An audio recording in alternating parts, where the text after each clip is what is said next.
आप किस किस विवाद की बात करेंगे? आपने अजमेर शरीफ की दरगाह की बात की, तो मैं ये समझता हूँ कि जो लोग उसको विवादित बनाना चाहते हैं,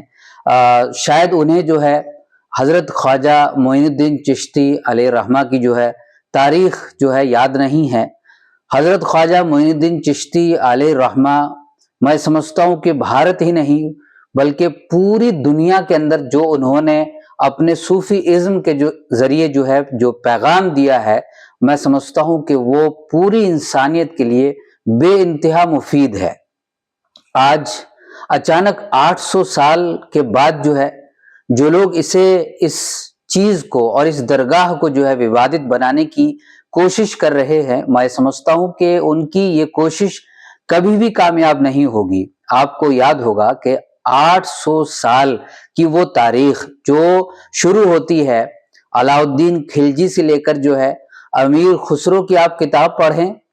जो अमीर खुसरो की जो किताब है खजाइन फतुहा के नाम से, उसके अंदर जो है हजरत जो बाबा गरीब नवाज हैं उनकी दरगाह का जिक्र मिलता है। उसके बाद जो है दौर मुगलों का आता है, उस दौर के अंदर जिक्र मिलता है। उसके बाद जो है मराठास का दौर आया। मराठास का दौर आने के बाद जब मराठास कमजोर पड़ गए तो उन्होंने जो है अजमेर को 18,000 रुपए में जो है अंग्रेजों को बेच दिया। उसके बाद जो वहां की रॉयल फैमिलीज रही हैं और उसके बाद जो जयपुर के जो बादशाह रहे हैं, उन्होंने उस अजीम दरगाह के नाम जो है 16,000 तोला सिल्वर जो है बतौर नजराना और बतौर अकीदत के पेश किया। आपको अचानक आखिर क्या हो गया है? जो लोग इसको विवादित बनाने की कोशिश कर रहे हैं, जो लोग इस खास जगह को जो है ये कहने की कोशिश कर रहे हैं कि कहीं ना कहीं ये जो है शिव मंदिर है या इसके अंदर इस तरह के कुछ जो है मंदिर के लोगों के बाकियात पड़े हैं,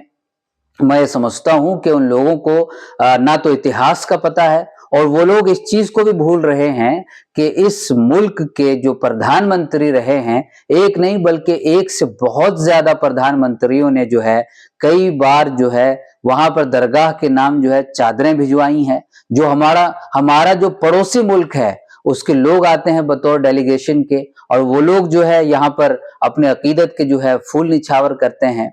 तो इस तरह आखिर अचानक क्या होता है? एक वो तबका जो कहीं ना कहीं ये चाहता है कि जो हमारा सांप्रदायिक सौहार्द बना हुआ है उसे ठेस पहुंचाने की कोशिश की जाए, लेकिन वो लोग ये भूल जाते हैं कि अगर हम इस तरह की जगहों को जो मुसलमानों की सेंटिमेंट से जुड़ी हुई हैं, जो उनके जो है खास इबादत गाहें हैं उनसे जुड़ी हुई हैं, उनके जो धार्मिक स्थल हैं,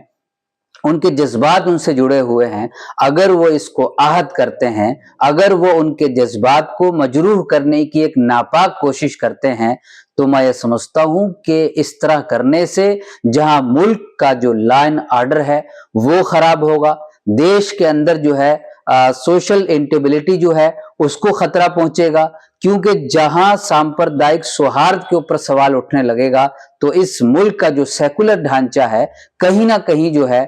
उसे चोट पहुंचेगी और जिसके नतीजे में जो है जो हमारा आपसी भाईचारा और हमारी जो गंगा जमनी तहजीब है वो कहीं ना कहीं जो है टूट और फूट का शिकार हो जाएगी। और अदालतों से भी मैं बार बार ये कहना चाहता हूं कि जब 1991 का जो एक्ट है, जो पार्लियामेंट के जरिए पास किया गया एक्ट है, जो अब तक किसी तरह से मुस्तरद नहीं किया गया, जिसे खारिज नहीं किया गया, उस एक्ट के जरिए जब ये चीज सामने आ गई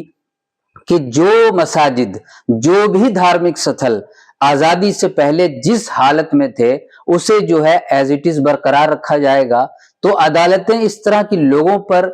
जो पटिशनें जो लोग डालते हैं आखिर क्यों सुनवाई करती हैं? तो इसका मतलब कहीं ना कहीं यह है कि अदालत इस चीज के लिए अपने दरवाजों को खुला रखना चाहती है कि आप जो है पटिशनें दाखिल करें। अदालत को हालांकि मजबूती से यह काम करना चाहिए कि आप 1991 का जो एक्ट है उसको फॉलो कराएं और बजाय इसके कि हर जो है जना खना इस चीज को जो है कह दे कि आप फलानी चीज के लिए सर्वे करवाइए, तो अदालतें जो है उसको उनको जो है इजाजत इश्यू कर देती हैं। तो मैं समझता हूं कि ये चीजें बंद होनी चाहिए, वरना कल को कोई भी किसी भी मजहब का आदमी उठेगा और वो कहेगा कि मेरी आस्था इससे जुड़ी हुई है, मुझे ये लगता है कि उनके धर्म स्थान की जगह मेरी चीज है, इससे जो है देश का माहौल खराब होगा। आज मुल्क को जो है जिन चीजों की जरूरत है वो महंगाई से लड़ना है, वो बेरोजगारी से लड़ना है। इस मुल्क के नौजवानों के लिए स्कूलों का कयाम है, कॉलेजों का कयाम है, यूनिवर्सिटियों की स्थापना है, उसको लेकर कोई काम नहीं कर रहा है। और सरकारें, मैं समझता हूं कि इस तरफ ध्यान भी नहीं दे रही हैं। सरकारों को और जो लोग इस तरह के विवादित लोग हैं, जो विवादों को खड़ा करना चाहते हैं, खड़ा कर रहे हैं, उनको जो है इस तरह के मुद्दों पर ध्यान देना चाहिए, बजाय इसके कि कभी आप जो है बाबरी और अयोध्या की बात करें, बजाय इसके कभी आप जो है ज्ञान वापी की मस्जिद को निशाना बनाएं, बजाय इसके कि कभी आप जो है काशी के अंदर जो शाही ईदगाह है वहां पर मथुरा की उसको निशाना बनाएं, बजाय इसके कि आप जो है हिमाचल के अंदर जो है संथोली की जामा मस्जिद है उसको निशाना बनाएं, बजाय इसके कि आप जो है संभल की शाही जामा मस्जिद को निशाना बनाएं, बजाय इसके कि आप आगरे के ताजमहल को निशाना बनाएं। हमें इन चीजों से बचना होगा। मुल्क की पार्लियामेंट को, मुल्क की अदालतों को, मुल्क के जिम्मेदारों को, मुल्क के सरबराहों को इस चीज को समझना होगा, ताकि अमन और शांति बरकरार रहे और सभी लोग जो है सुकून की जिंदगी गुजार सकें।